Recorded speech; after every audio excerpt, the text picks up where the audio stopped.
We live in a noisy world. The sound that surrounds us can often help us to communicate with our environment, but it can also hurt us without our even realizing it. For about 10 million people, hearing loss resulting from loud noise is a grim reality.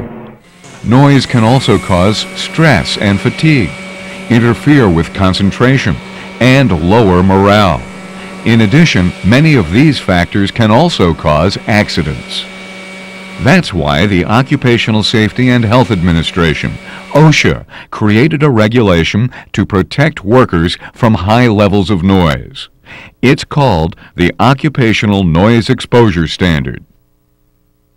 The regulation requires employees to be trained regarding how to protect their hearing when they work in areas where sound levels can be harmful. That's what this program is all about.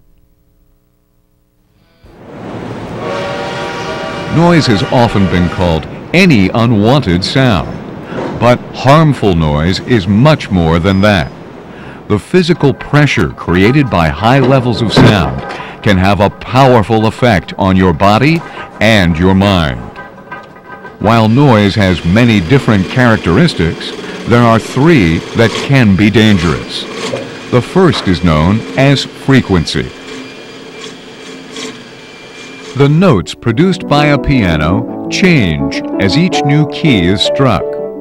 This is because the vibrations sent out by the individual strings are different. These waves can be measured in cycles per second or hertz. The higher the number of cycles per second a sound has, the higher the frequency of the sound. The frequency of a noise is a concern because higher frequencies are more damaging to our hearing. The second source of potential trouble for your hearing is a sound's volume. Sound volume is measured on a mathematical scale of units known as decibels, or dBs. Each of these increments represents a significant increase in the power of a noise. For example, a 3 dB increase is a doubling of sound energy. But because volume multiplies as it rises up the scale, a 10 decibel gain represents a tenfold increase in power.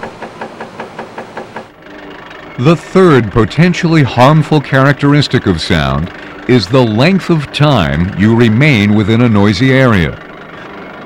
This duration of sound is defined by three categories. Continuous noise is a steady sound with little or no change over time. Home construction sites often have intermittent noise levels. In these situations, loud noises can occur for significant time spans, but are separated by relatively quiet pauses. Impulsive noise lasts for less than a second, but is generally very loud. Noise that is loud and continuous is especially dangerous to your hearing.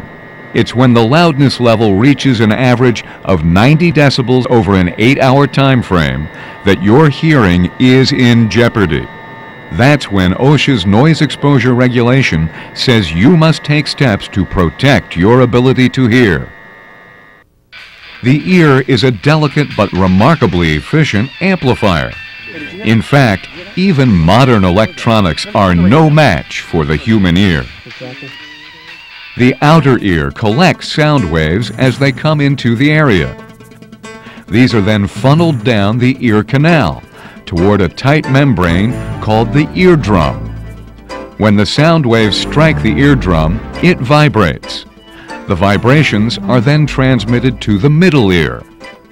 Three small bones within the middle ear amplify the power of the sound about 1,000 times greater than that of the original sound wave. This intensified sound vibration is then transmitted to the fluid-filled inner ear, or cochlea. As this happens, it stirs thousands of hairs within the cochlea. Finally, the movement of these hairs sends electrical signals to the brain, which interprets them as sound. Hearing loss most often occurs when the hairs within the cochlea are harmed. Loud noise can easily injure these fragile hairs and their associated nerve cells. Once harm is done to your cochlea, there is no medical treatment that can bring your hearing back. This makes it especially important to protect yourself. Most of us don't realize how much noise there is in our lives. At work, the legal limit for noise is an average of 90 decibels over an 8-hour period. Most facilities use a system of controls to protect workers from this noise. Often the first thing that is done is to limit the amount of time an employee spends in a noisy area. At other times, it's possible to use sound muffling equipment on the source of the noise. When neither of these work, hearing protection is used. There are a variety of devices available for just about every situation. Hearing protection is designed to reduce the sound that reaches your ears. This ability is expressed as the Noise Reduction Rating, NRR. This number helps to indicate how well the device can reduce noise. But it's important to realize that these ratings may not be entirely accurate for your work environment. During testing, the device's manufacturer assigns an NRR based upon a best-case scenario. Since this rarely, if ever, matches the conditions found in a workplace, OSHA recommends that the rating be reduced by half when you are determining what type of protection you should use. To calculate the amount of protection you need, first ask your supervisor what the noise level is in your area. Next, subtract 90 decibels from the figure they give you. Multiply the resulting number by 2. That number is the minimum noise reduction rating your hearing protection device should have. Once you know how much noise reduction you need, you also have to choose the type of protection that is best for your working conditions. Adequate protection is the first selection concern. Proper fit is important too. And you also need to choose a protector that is practical and doesn't interfere with doing your job, so you aren't tempted to remove it. You must keep all three, protection, fit, and practicality, in mind as you consider your choice of equipment. Earmuffs are used in a number of situations. Cap-mounted earmuffs attach to safety helmets. Muffs are popular because they're easy to use, they're designed to fit anyone, they aren't easily lost or misplaced, they don't irritate infections or other ear conditions, and they can be worn with earplugs if additional protection is needed. Muffs can't be worn in all situations, however. Some of their disadvantages include they're heavier than other types of protection. In hot working conditions, they can be uncomfortable. Glasses and other personal protective equipment, such as respirators, can inhibit a good seal, which reduces the muff's protection. And because muffs can be bulky, they can make working in confined spaces difficult. If you do decide to use earmuffs, you need to follow some basic guidelines to ensure top performance. Place the cups over your ears and make sure that the cuffs provide a secure seal with your head. The headband should be tight enough to provide a proper seal, but not so tight that it becomes uncomfortable. It's also important to follow all of the manufacturer's instructions for care of your muffs. Inspect your muffs regularly for wear and tear. Don't use them if they are defective in any way. Wash the cups and headband with a mild detergent. And keep ear cushions clean. Replace the cushions when they get stiff or brittle. If earmuffs aren't right for your situation, ear plugs might be a good alternative. These are designed to fit inside the ear canal and come in both reusable and disposable models. There are a number of good reasons to use plugs. They are small and lightweight. They are inexpensive and easily replaced if lost. In hot or humid work conditions, they can be more comfortable to wear than other types of ear protection. And they don't interfere with other personal protective equipment. But just like all hearing protection, plugs aren't ideal in every instance. They have their disadvantages too. For instance, each of us is different, and for some people, plugs may irritate the ear canal. Plugs are easily lost. They don't provide adequate protection for high levels of noise. You have to wash your hands prior to inserting plugs into your ear canal. And plugs have to be inserted properly to ensure satisfactory protection. Both insertion and removal can be difficult.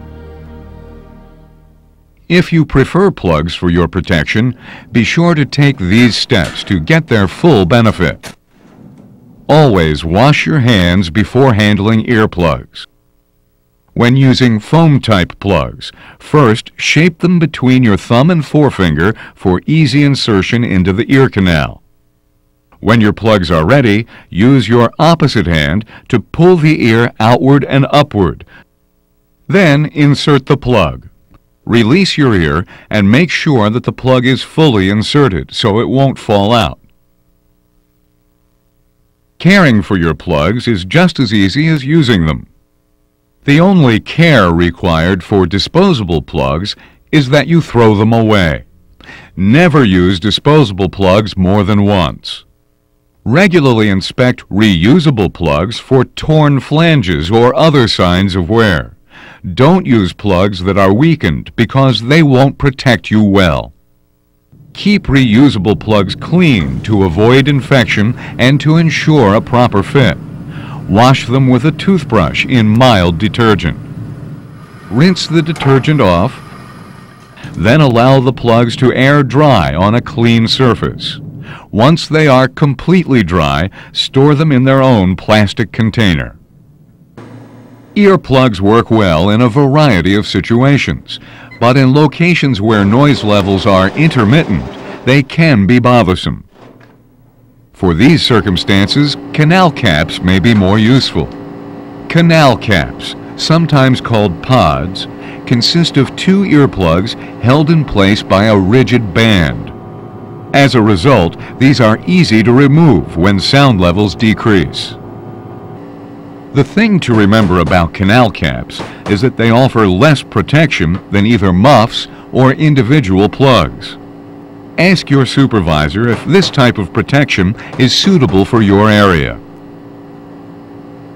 Even if you've taken every precaution, your employer will want to make sure your hearing is healthy, so be prepared to take a hearing test.